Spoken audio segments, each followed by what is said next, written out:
The figure known historically as King John entered the world during the Christmas season of 1106, with his birthplace being either in close proximity to London or Oxford.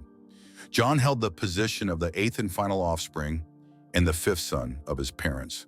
John's father was King Henry II of England, who was born on March 5, 1133, and was the eldest son of Geoffrey, Count of Anjou, Touraine and Maine, regions located in modern-day France. John's mother, Eleanor of Aquitaine, was born around 1122 near Bordeaux.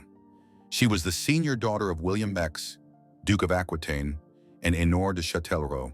Her father held particular pride in his gifted daughter, who not only benefited from a conventional female education, but was also instructed in reading and writing Latin.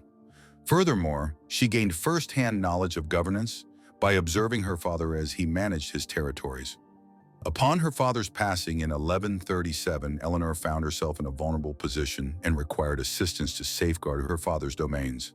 She appealed to King Louis XVI, who quickly arranged her betrothal to his son.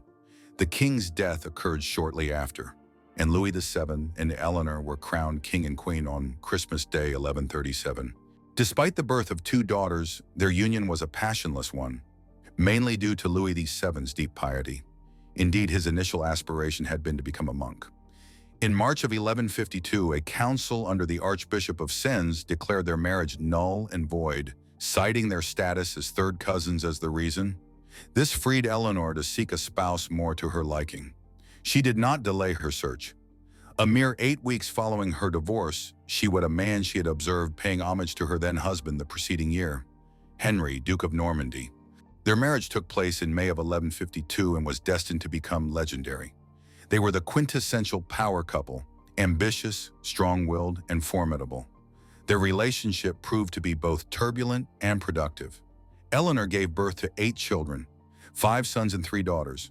For her sons, she was not only a force to be reckoned with, but also wielded considerable influence over their lives. A king was essentially the most powerful baron in a given area and could be deposed at any moment by another baron through armed conflict. Society was structured around a hierarchical system termed by philosophers as the Great Chain of Being. Within this hierarchy, there were 3 primary tiers: those who work, comprising peasants and artisans; those who fight, such as kings, nobles, and knights; and those who pray, including Christian clergy, bishops, and the Pope. In addition to these distinctions, there was a division between those who were free, not bound to the land, and those who were unfree serfs, attached to the land owned by a king, baron, or bishop, and obligated to follow their commands. Adding to these layers was a hierarchy of obligation, where the king could request soldiers and resources from his barons to aid in waging war, and these barons, in turn, would press those below them for the individuals and supplies required to fulfill this feudal duty. Those who toiled or were tied to the land suffered the most during conflicts, as the powerful considered them expendable. Women also occupied a restricted role in society. Only women linked to powerful men through matrimony or familial connections, or those who served as nuns, could exert any significant impact on the historical events. Figures like John's mother, Eleanor, who understood how to manipulate power and wield military strength as effectively as any man, were exceptions. Most women, however, served as pawns in the power struggles of men, who routinely employed marriage as a means to secure control over additional land or forge crucial political alliances. Consequently, the majority of women from this period remain unknown to us today. This era also witnessed explosive population growth, which generated new pressures that in turn spurred heightened creativity, economic expansion, and increased affluence. To accommodate this growth, vast trade networks emerged across Europe and extending into Africa and Asia. Christian religious art and Gothic architecture reached some of their most magnificent achievements. Similarly, groundbreaking concepts in political philosophy flourished.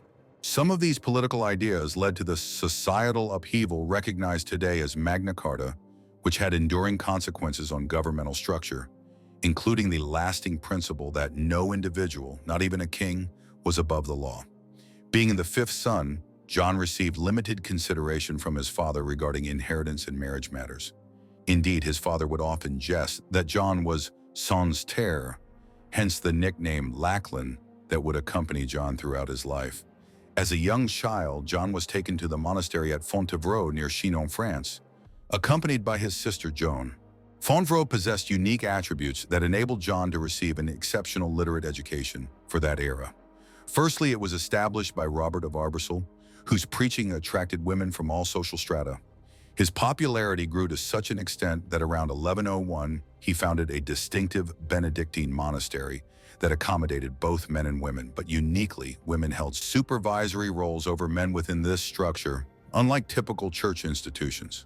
Secondly, it benefited from the patronage of the Counts of Anjou and was regarded as their spiritual home. Eleanor's family also maintained ties there. John and his sister Joan were not abandoned. Rather, they were surrounded and supported by individuals who functioned as an extended family. It was a place of such importance to the family that Eleanor, Henry II, Richard I, and several of John's sisters were interred there.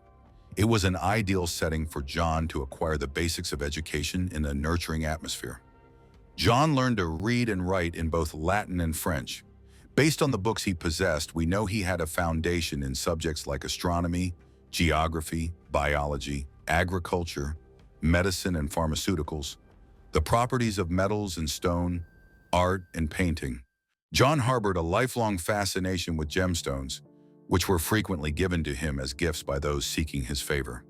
Moreover, he had read extensively in philosophy and literature, including authors such as Pliny, St. Augustine, and Hugh of St. Victor. He played chess regularly and enjoyed hunting. According to some historians, John was likely one of the most erudite men of his time. Furthermore, he was not entirely estranged from his family. He did travel to England and other parts of the realm for holidays and significant ceremonies. At the age of 12, his family arranged for John to reside with the household of Ranulph de Glanville, a trusted member of Henry II's government and the individual who served as his justiciar or chief minister in charge of administration in England during the king's absences on the continent. De Glanville was a powerful figure and an expert in governmental administration and finance. He even authored a manual titled Treatise on the Laws and Customs of England. By living in this man's household, John gained crucial insights into finance, taxation, and administration that he would utilize when he reigned as king. He also learned from Glanville how to manipulate the system for personal gain, even if it involved distorting facts or harming others unjustly to achieve a broader objective. It is noteworthy that while John did receive training in martial arts and could fight, it was never the primary focus of his upbringing, unlike his elder brothers. This would have significant ramifications during his rule. What he derived from his education was proficiency in administration, having absorbed the lessons of de Glanville. Henry had matured during this conflict, and the lessons he gleaned during the anarchy shaped him into a formidable individual, both in military prowess and political acumen. He married Eleanor of Aquitaine in 1152, thereby adding one of the wealthiest regions in what would eventually become France to his landholdings. The following year, Henry invaded England to assert his mother's birthright. When Stephen's only son died later that year, he declared Henry as his heir to the English throne. Stephen died in October 1154, and Henry ascended to the throne later that same year on December 19th in a ceremony at Westminster Abbey. Henry now controlled territory from the Scottish border in the north to the Pyrenees in the south, exceeding any other monarch of that era. This made him one of the richest landowners in Europe and consequently the most powerful ruler in Christendom. Although Henry II was technically a vassal of the King of France, given that he only governed as a duke or count over his continental possessions and was obliged to pay homage, he opted to disregard this legal technicality and behave as though he were sovereign over all his territory, much to the French king's displeasure. Energetic and authoritative, Henry dedicated his entire reign to restoring order after the anarchy, consolidating power, establishing bureaucratic systems to manage his vast landholdings. However, Henry faced an equity issue, having already divided his lands among his other 3 living sons due to the Treaty of Montmirail obligating him to do so. He lacked additional land to bestow upon John. Therefore, he looked to marriage as a strategy to secure his youngest son's inheritance. Even though John was only 6, Henry betrothed him to Alice, heiress of Humbert III, Count of Maurienne and Savoy. At the time, this was a sound political maneuver for Henry, but Alice passed away the subsequent year in 1174. While Henry quelled a rebellion instigated by his sons and wife, imprisoned his wife, and re-established order in his kingdom, he sought another solution for John's livelihood. Henry capitalized on the deaths of Reginald, Earl of Cornwall, and William, Earl of Gloucester, as neither had fathered sons to inherit their estates. He betrothed Isabella of Gloucester to John, allocated maintenance funds for the other daughters, and granted the estates to John. Then he discerned that the ideal solution might lie to the west in Ireland. He had previously taken action there, having invaded in 1155 and again in 1171. Following these incursions, a number of English barons had established estates there. In 1177, Henry convened a council at Oxford with the explicit intention of proclaiming John as King of Ireland. At only 10 years old, John received direct homage from the English barons holding Irish possessions. Even so, he remained largely detached from his father's court. This situation shifted in 1183. John's brothers were vying for dominance on the continent, in this instance, literally engaging in warfare against each other. Richard resented the fact that Henry, the eldest living brother, had been crowned the young king with his coronation in 1170. During one conflict, the young king contracted dysentery and died on June 11, 1183. Suddenly, the entire inheritance arrangement collapsed. Henry designated Richard as his direct heir, granting him the lands that Henry the young king had held. John was to receive Aquitaine, which had been under Richard's control. This redistribution proved disastrous, as Richard refused to relinquish Aquitaine, having garnered support from the populace there. Neither Richard nor Henry would concede on this matter. That winter, Henry directed John, along with his older brother Geoffrey, to initiate warfare against Richard. The two brothers achieved minimal progress when faced with their more adept elder sibling. Nevertheless, this brief conflict afforded Henry time to reconsider the situation. His resolution involved summoning all three sons to England, ostensibly under the pretext of selecting a new archbishop. The actual intention, however, was to present a public demonstration of unity between himself and his sons. When the newly appointed archbishop bestowed the kiss of peace upon all four men, it reinforced the appearance of solidarity. Subsequently, Henry dispatched Geoffrey to Normandy, while retaining Richard and John with him in England. It became evident to Richard that he would not immediately step into Henry's position as the new young king. However, as far as Henry was concerned, with the situation momentarily adjusted, it was opportune to revisit Ireland. Although the Pope had yet to consent to John becoming King of Ireland, Henry proceeded regardless, settling on the title of Lord of Ireland for his son.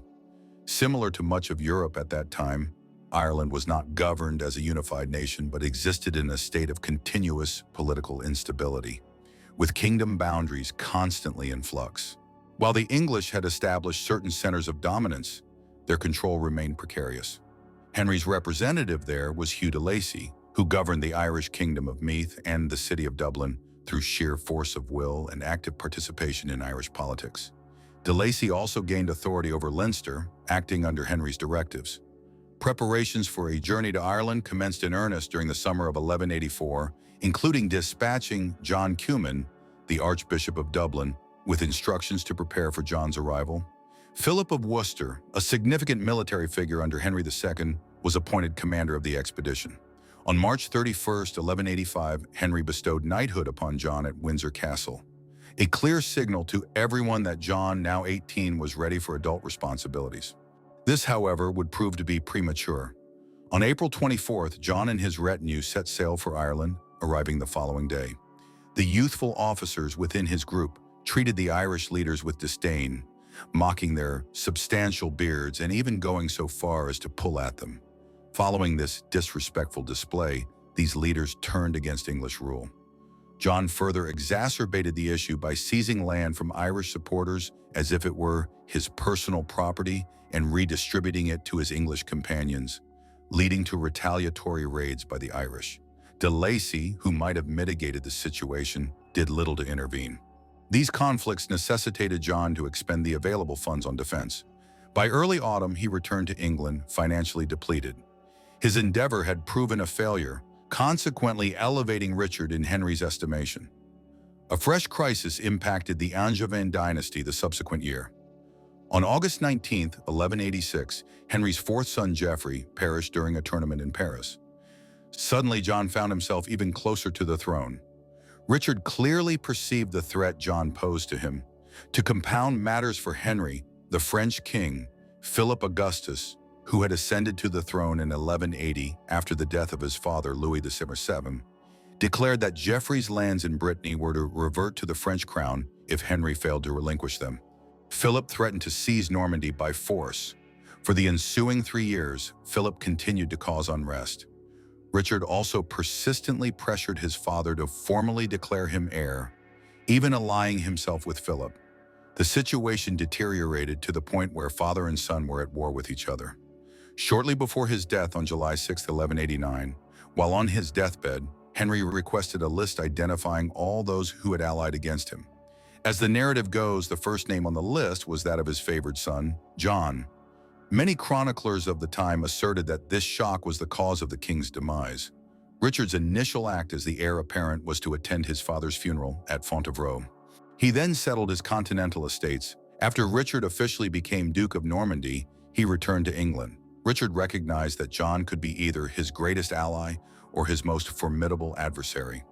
In an effort to secure favor, Richard granted John lands in both England and on the continent and permitted him to marry Isabella of Gloucester on September 3, 1189. Richard held his coronation at Westminster Abbey, with both John and their mother Eleanor in attendance. The following day, John, along with other nobles of the realm, paid homage and swore fealty to the new king. Richard proclaimed John to be Lord John, the king's brother, to everyone. It appeared that the two brothers would govern England in fraternal harmony.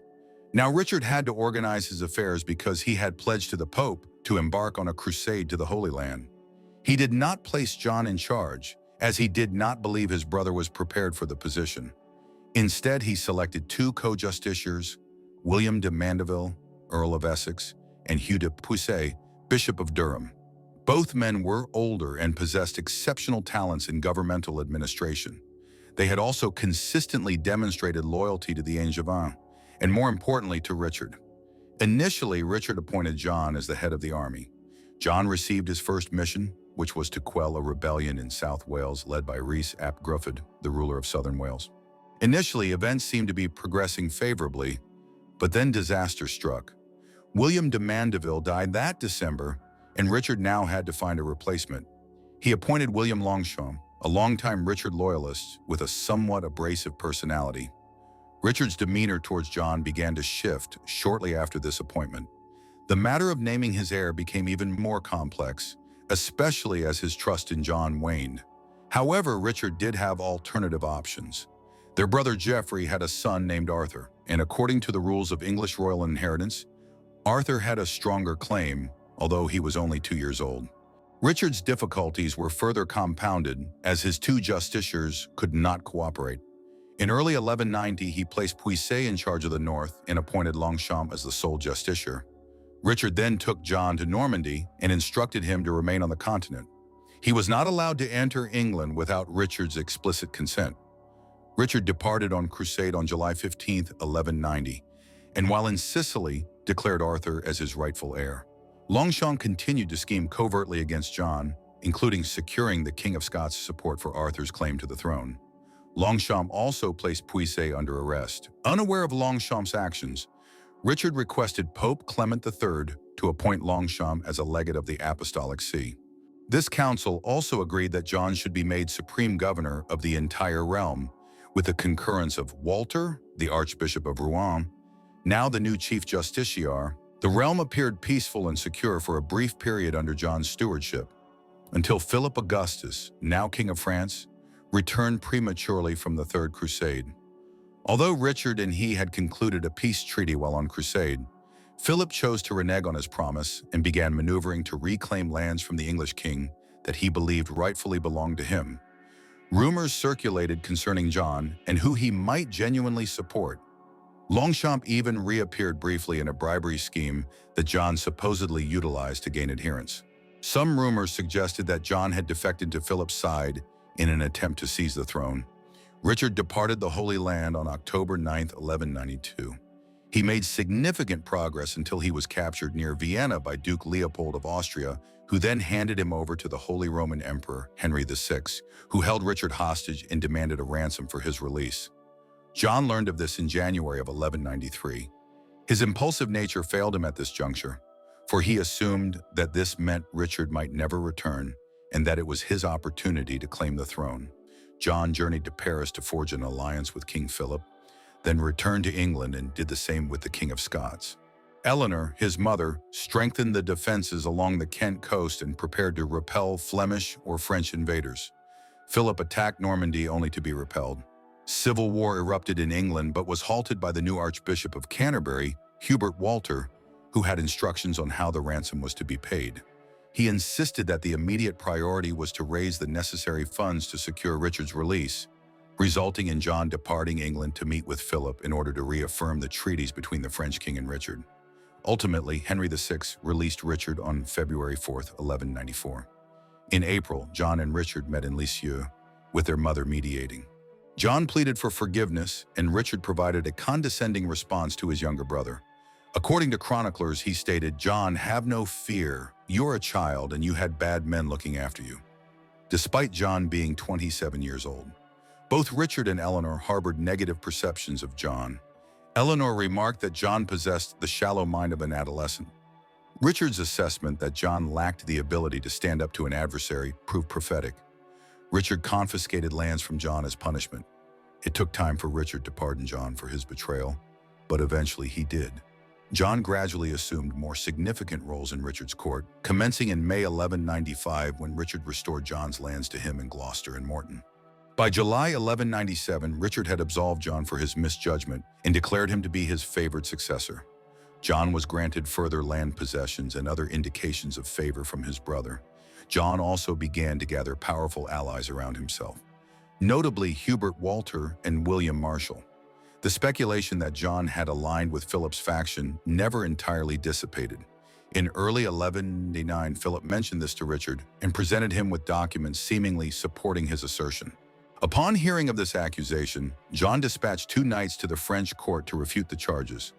Richard, relieved by this, once again proclaimed John as his true and sole heir. This proved to be a pivotal moment, as on April 6, 1199, Richard succumbed to gangrene. This followed being struck by a crossbow projectile in his shoulder while besieging the castle of Chalus-Chabrol in Limousin. While Richard's wishes were to be considered, they did not automatically bind powerful figures to honor them. It did not aid matters that Richard had been inconsistent throughout his reign regarding succession, presenting both Arthur and Otto of Brunswick, the son of their sister Matilda, as potential successors. Amidst this succession uncertainty, Eleanor ensured that John received the region of Aquitaine. Another challenge arose from the fact that no one in the realm fully trusted John, especially after his power grab during Richard's captivity. It required the esteemed reputations of Hubert Walter and William Marshall to ensure John secured the English crown, and with it, the Angevin territories. On April 25th, John was invested as the Duke of Normandy. His mother then took steps to secure the remaining continental lands. Simultaneously, Philip deployed his troops against Normandy, but failed to make any significant progress. John swiftly sailed to England to solidify his position as king. On May 27, 1199, Ascension Day, John was crowned as the anointed King of England by Hubert Walter at Westminster Abbey. Following receiving oaths of allegiance from his barons and establishing his administration, it was time to address pressing issues on the continent, primarily concerning Arthur. At this juncture, English kings had a unique relationship with the King of France. They did not possess complete sovereignty over the Angevin territories, but were obligated to pay homage to the King of France. This is why John consistently signed his letters as King of England, Lord of Ireland, Duke of Normandy and Aquitaine, and Count of Anjou. Understandably, this created considerable tension between the two rulers, and Philip Augustus, unlike his predecessors, was determined to fight until he had reclaimed all Angevin continental lands under his direct control, eliminating the English king's influence if feasible, or installing a more compliant puppet if necessary. Philip identified the perfect instrument to achieve this by backing Arthur as the rightful heir to the English throne for John. Although John reigned as the King of England, his ancestral heart resided in Anjou and Aquitaine. Thus, losing these lands would be a personal blow. John journeyed to Normandy to confer with Philip. Their 3-day meeting commenced on August 17th and did not unfold as either party desired. Philip did not negotiate genuinely and made his chosen allegiance clear. John also reached out to foreign leaders for their backing, including the Count of Flanders, as well as his nephew Otto of Brunswick. By August, John had received sufficient homage from many of Richard's former allies in his continental realms that it seemed he held the advantage. When Philip attempted to test their resolve, such as in Le Mans, John's supporters repelled his assault. John at one point nearly captured Arthur until he and his mother escaped back to Brittany. John also utilized this time to arrange a new marriage for himself after his union with Isabella of Gloucester had been annulled due to their consanguinity shortly after his coronation. He settled on 12-year-old Isabella, daughter of the Count of Angoulême and heiress to his lands. Isabella was already betrothed to Count Hugh Le Brun of the Lusignan family, but this did not deter John, as he viewed the alliance with her father as strategically advantageous. He failed to consider that he might alienate the powerful Lusignan clan through his actions. John would later suffer the consequences of his impulsiveness. With John having solidified his authority over the southern part of his realm, he turned his attention to addressing the issue of control over Normandy. John and Philip convened in a location called Le Goulet. The resulting Treaty of Le Goulet, finalized in May 1200, proved to be a success for John. Not only did Philip acknowledge John as Richard's rightful heir, but it also firmly placed Brittany under John's influence, with his nephew Arthur obligated to pay him homage. Furthermore, John retained his claim on both Poitou and Anjou. In exchange for these benefits, John granted Philip certain key concessions. These included John's refusal to support his nephew Otto in his conflict against Philip. The counts in Flanders and Boulogne had to pay homage to the French king, and the treaty imposed a complete prohibition on castle construction throughout Normandy. He also consented to pay Philip fees of 20,000 marks sterling. Although they established a new border in the Vexin, neither side fully obtained their objectives. To solidify the agreement, John's niece Blanche, daughter of his sister Eleanor, was betrothed to Philip's son and heir Louis. As his brother had observed, John struggled to confront opposition, and John had created powerful enemies with his impulsive, short-sighted actions, such as alienating Le Brun, who incited unrest throughout Anjou and Aquitaine. King Philip recognized an opportunity in this rebellion. Tensions escalated to such a degree that John returned to Normandy and commenced private discussions with Philip. While maintaining a polite facade, Philip secretly worked to provide support to anyone in the region who sought his assistance against John. He also initiated a campaign to discredit John, asserting that he had mistreated his men and was unfit to rule. He insisted that John relinquish his lands in Poitou, Anjou, and Aquitaine. To emphasize this point, he knighted Arthur and declared him the liege lord of these territories. Fighting intensified as Arthur's supporters now had the French king's public endorsement and a motive to fight to expel John. It did not help that Isabella's father, the Count of Angoulême, died in July. Eleanor, John's mother, clearly understood the seriousness of the situation and relocated to Mirbeau in Poitou in August 1202 to oversee the war effort, only to find herself under siege by her own nephew Arthur. Upon discovering this, John dropped everything and raced 90 miles to rescue her. With overwhelming force and surprise on their side, John managed to overwhelm Arthur's troops and rescue his mother. An added benefit was the capture of both Le Brun and Arthur. Yet the problems did not cease there. Another siege arose at this time. It was against Chinon, where his wife was visiting her mother. This rebellion was suppressed, and he and his wife stayed with Count Robert of Say. Believing all was well, they departed to head north, but Philip had been waiting to strike. The day after John left, Philip seized this strategic city. Angered, John moved Arthur to Rouen Castle in April 1203. Following this, Arthur disappeared, and rumors began to circulate around Europe. Some claim John attempted to reason with him, but then murdered him in a drunken fit, throwing his body into the Seine. The more sensational tales included blinding Arthur and castrating him before disposing of his body in the river. Following this incident, John's already poor reputation plummeted further. John now endeavored to repair the damage on the continent, but had limited success. Although he managed to secure the support of the new Pope Innocent III to help mediate his disputes with Philip, the discussions led nowhere as Philip knew he had an opportunity to remove the English from France. He attacked Normandy in earnest and removed John as his vassal in this region, effectively nullifying his right to the territory. The barons there had to decide between following a disgraced duke or upholding their legal obligation by supporting their liege lord. Seeing no other option, John returned to England, making landfall on December 7, 1203. This action was a mistake for two reasons. Firstly, His supporters who were left behind to continue the fight against Philip felt abandoned by their king. Secondly, it reinforced the perception that John lacked resolve. John assumed he would return soon after he had raised funds and gathered sufficient troops to continue the conflict. He also enlisted allies abroad, including Otto of Brunswick, and sent delegations to the Pope requesting assistance. Pope Innocent wrote to Philip to cease his attack on Normandy or face severe consequences. But Philip disregarded this. On March 1204, one of the strongest fortresses in Normandy fell, Château Gaillard. By June, King Philip had complete control over Normandy, and John had lost all of his continental inheritance. Initially, he had interpreted this as divine retribution and attempted to appease God through donations to holy institutions such as the Cistercian Abbey of Beaulieu. Feeling he had sufficiently bribed God, he then concentrated all his efforts on regaining his inheritance. He applied everything he had learned from de Glanville and began to extract money from his barons, the royal forests, and even the church to raise funds for an invasion force. In July, the loyal Hubert Walter, the Archbishop of Canterbury, died. John viewed this as an opportunity to replace him with a trusted supporter, John de Grey, the Bishop of Norwich. The monks, who typically played a key role in this decision, wanted their sub-prior Reginald to be the new archbishop instead. The Pope disagreed with both options, preferring Stephen Langton, a scholar of theology in Paris who had advocated new ideas regarding the rights of kings. Tensions grew, however, because no one in England desired Langton. Meanwhile, John made preparations to return to Poitou throughout 1205 and into 1206. He also engaged in a flurry of correspondence with the Pope, including sending a delegation to attempt to persuade the Pope to understand that a king must have some influence in a political appointment as significant as the Archbishop of Canterbury. In June 1206, John set sail for La Rochelle.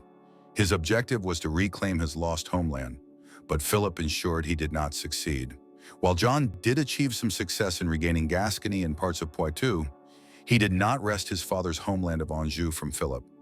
John sailed home with a 2-year truce and a clearer understanding of the kind of military he would need to build.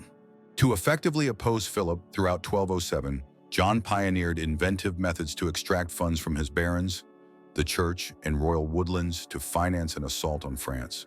While he did amass a considerable sum of money, it also triggered a decline in the nation's coinage, which elevated living costs, financially impacting everyone. It was during this period that Isabella gave birth to John's first son, Henry, on October 1, 1207. Pope Innocent, resolving that it was time to compel John to accept Langton as the new archbishop, had him consecrated. John's response was militant. He seized Canterbury by force. Innocent dispatched letters to English barons and bishops, urging them to persuade John to accept Langton. Amidst John also advocating his position and the Pope demanding compliance, the English bishops became divided on whom to support. This was a momentous issue for them, as the authority to determine who could select leaders within the church was at stake. In March 1208, as John prepared once more to journey to Poitou, the Pope placed England under an interdict. This meant that sacraments could no longer be administered in England, depriving the populace of the church's consolations. Rather than yielding to this pressure, as Innocent had anticipated, John perceived it as an opportunity to confiscate church property, to raise funds for his military campaign in France, and to bolster his English defenses. He pressed his subjects even harder for money, including demanding repayment of all debts from his barons in England, threatening imprisonment for non-payment. He even targeted longtime supporters, such as Richard's trusted man, William de Braos, and even William Marshall. John also increased fines and fees for legal proceedings and infringements within royal forests. The situation in England continued to worsen when Isabella gave birth to their second son, Richard, on January 5, 1209. In August, John journeyed north to confront William, King of Scotland, after hearing reports of an alliance between Scotland and France. Faced with military might, William conceded to John's demands and submitted his country to England through the Treaty of Norham. To ensure William's obedience, his 2 daughters were taken as hostages. Meanwhile, incensed that John still refused to accede to his demands, Innocent excommunicated him in November 1209, placing John in serious political peril. In desperation, he set about identifying and eliminating enemies within his realm. Firstly, in 1210, John returned to Ireland to collect outstanding debts and to reaffirm his control over the region. Although these actions appeared to be the violent acts of a desperate ruler, John had, for the first time in history, managed to unite all four countries under a single sovereign. By the summer of 1212, John's efforts to develop his military and naval fleet had progressed well. His diplomatic initiatives had also yielded results, with agreements in place with the Count of Boulogne, the Duke of Limburg, the Count of Flanders, and his nephew, now Emperor Otto IV, to assist him in defeating Philip. John felt prepared to return to France to reclaim his birthright, but more pressing issues intervened. The people were increasingly infuriated with their excommunicated king and his oppressive taxation. Rumors spread across the nation that a prophet, Peter of Wakefield, had predicted that John would not survive past Ascension Day, May 23, 1213. If this tale had not made him paranoid, then the discovery of a genuine plot to assassinate him certainly did. Conceived by disaffected northern nobles, the plot was suppressed, but the perpetrators evaded capture. As a consequence of this incident, John realized he had overreached and began to ease some of his harshest administrative measures. John also clearly understood that Philip's ambitions extended beyond merely removing him from France. He aimed to remove him from England and was making preparations to achieve this. Philip could readily acquire the Pope's endorsement to depose an excommunicated king. However, Philip disregarded recent events and continued to prepare his ships to sail to England. On May 30th, while Philip besieged the city of Ghent, the English navy approached the nearly empty French ships in the harbor and set them ablaze, destroying Philip's fleet in what is now known as the Battle of Dam. When news of this action reached John, it must have felt as if he had regained divine favor, and so he prepared to sail to La Rochelle to reclaim his family's patrimony. John planned a two-pronged attack to pressure Philip from both south and north, utilizing his forces in southern France and his allies' forces in the north. He arrived in La Rochelle on February 15, 1214, to enthusiastic acclaim from the mayor and citizens. He began to advance through Aquitaine and Poitou, including subduing key supporters of Philip, such as the Lusignan family, and capturing Philip's cousin, Robert of Dreux.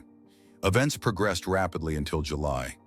During his siege of Rochaumoine, for some unexplained reason, John, upon hearing that Philip's son Louis was approaching, retreated, fearing a large force. Surprisingly, Louis had made the same decision because he was unprepared to engage John in open combat. Yet on July 15th, when John wished to re-engage, he requested former supporters who had not yet rallied to come to his aid, but none arrived to support him, and so John turned south to consolidate his control there.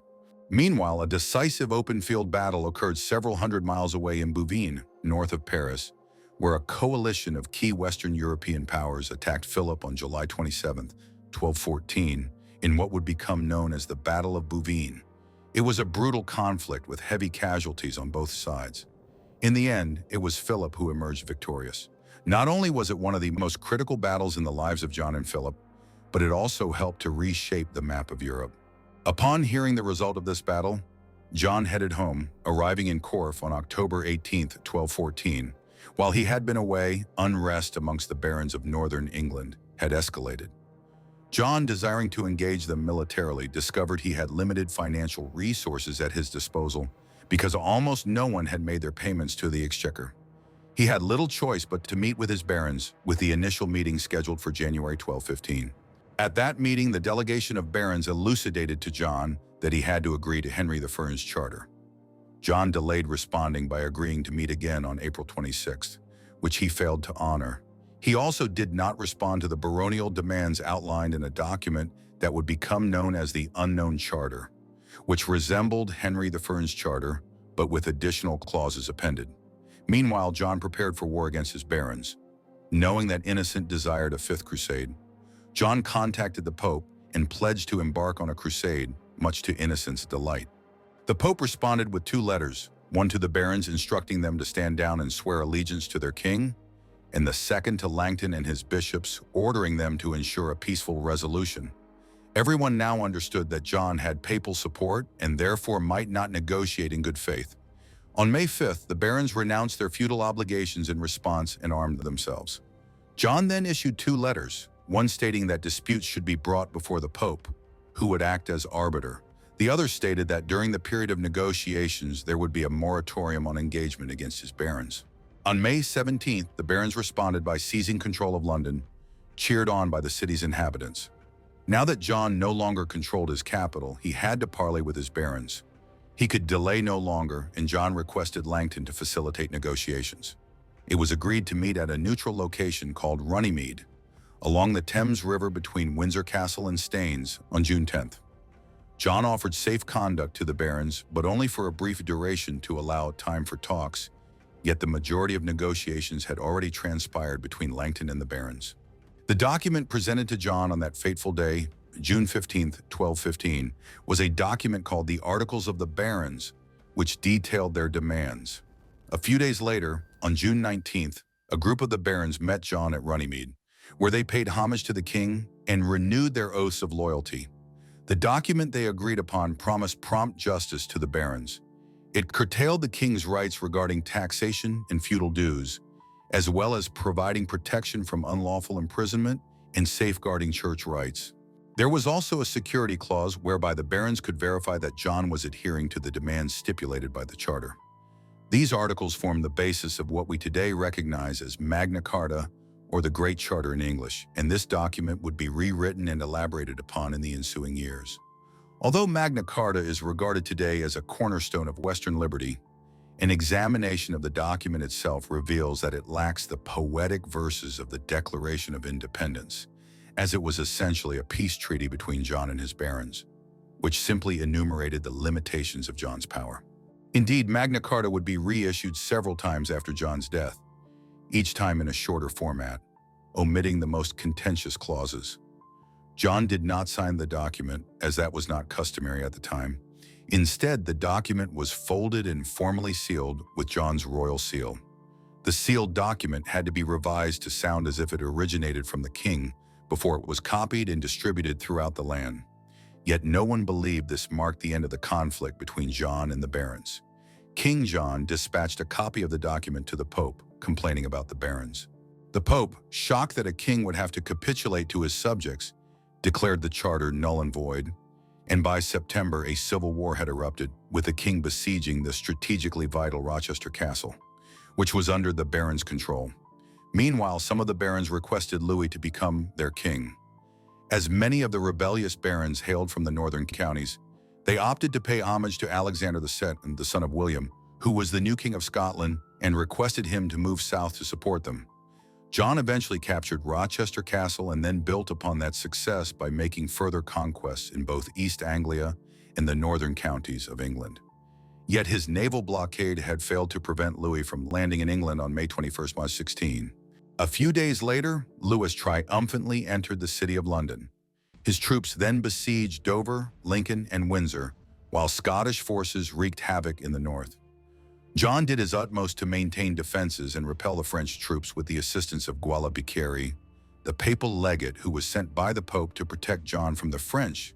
While Louis found himself bogged down at Dover Castle in late summer, John swept through the loyal heartlands in the western and central parts of England, attempting to rally support to expel the French. On October 9th, John arrived in East Anglia and was well received by those at Lynn, who invited him to a grand feast, at which John contracted dysentery. Even though he was beginning to feel unwell, he continued to move north. On October 12th, near the nunnery of Swineshead, he received word that a portion of his baggage train had been lost in the wash and quicksand of the Wellstream estuary. Apparently, John's mobile altar, including holy relics along with his crown, were lost. By October 14th, he was too ill to leave his bed and wrote letters to the new Pope Honorius III, explaining the situation, requesting aid and reminding Honorius that England had been placed under papal care. On October 16th, too sick to ride, John was transported on a litter to Newark. Although medical treatments such as bloodletting were administered, nothing could be done to help the king. On October 18th, John frantically worked to settle his estate, reward his steadfast supporters, and ensure the safety of his two sons. King John died on October 19, 1216, knowing his reign had been a catastrophic failure. At his request, he was buried in Worcester Cathedral, where his crypt can still be seen today. Although his death did not end the baronial civil war, it did significantly alter the stakes. It was no longer a struggle to rid England of John, but the question became who would succeed him: the French Louis, or the English heir, 9-year-old Henry. William Marshal had been appointed guardian of John's sons, Henry and 7-year-old Richard. Having served several Angevin kings, he understood the gravity of the situation. Henry III's initial coronation hastily took place in Gloucester on October 28th, with Guala Bicchieri officiating the ceremony. No one in the land could dispute the integrity or ability of the now regent William Marshal, who was 70 and would govern for the benefit of the young king with the assistance of a council of 13 capable barons and bishops. Now that King John was deceased, Louis assumed he had prevailed and paused at Dover Castle to demand that Hubert de Burgh, a staunch Angevin loyalist, should emerge and negotiate. De Burgh refused and prepared to continue fighting, while Louis simply departed. They reissued the document on November 6, 1217, along with the Charter of the Forest, a similar agreement regarding the king's right to utilize and tax royal forest lands. In 1225, Henry III reissued both documents in his appeal to tax movable property, and in 1237, Henry again presented the document at a gathering in Westminster that had been designated as a parliament. The Angevins had misused their power to advance their own personal interests at the expense of their nobles and the common people of England. Tension had built with each successive reign. John, an excellent administrator but a poor strategist, escalated this abuse to new heights and compelled the barons to turn against their king.